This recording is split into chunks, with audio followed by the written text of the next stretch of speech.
nearby purred contentedly. Only Howe, who was growling as he chewed vigorously on a rawhide bone, seemed unable to relax. But all that high-strung energy was natural, I suppose, considering he was still just a puppy. "Boy, this is the life, huh, Uncle Harold?" Howe asked between growls.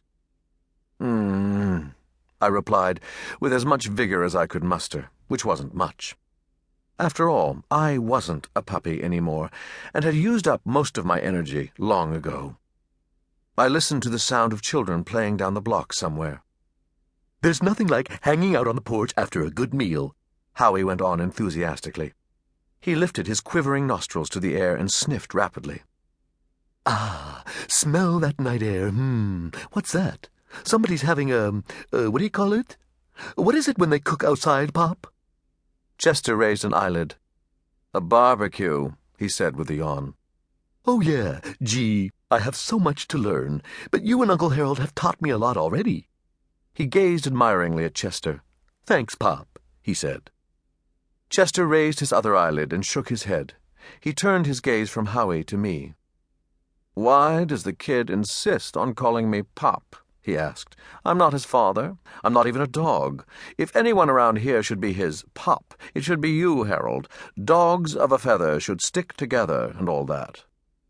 Howe chuckled. "That's a good one, Pop. Dogs of a feather. I'll have to remember that one." I didn't even attempt to answer Chester's question. After all, Chester, who doesn't hold dogs in particularly high regard, did seem an odd choice of a father figure for a young pup.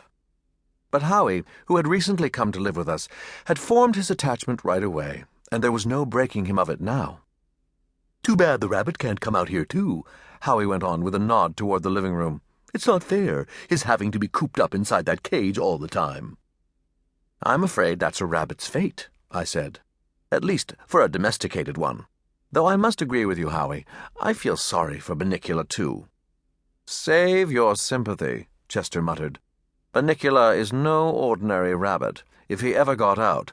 And let's not forget that once upon a time he did, Harold. He'd only stir up trouble." "Are you still convinced?" I started to say, but stopped myself, not wanting to alarm young Howe with Chester's theories of Bunnicula's true identity. Chester looked mildly surprised. "Of course I am," he replied. "Can there be any doubt? You saw the evidence yourself, Harold." Howe looked back and forth from Chester to me. "What are you two talking about?" he asked. "Oh, nothing.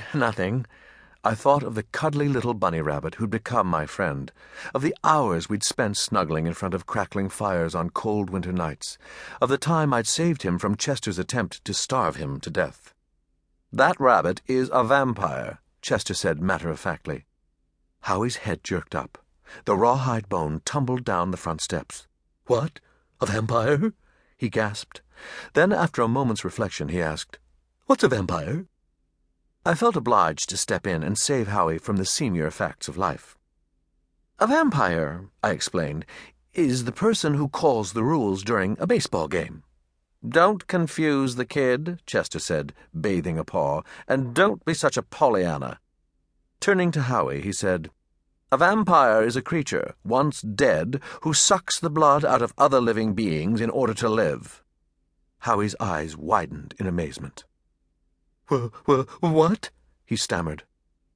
"So far, our friend Bunnicula hasn't attacked people," Chester went on calmly, "or cats or dogs, for that matter. But he has drained the juices out of vegetables, turning them ghostly white.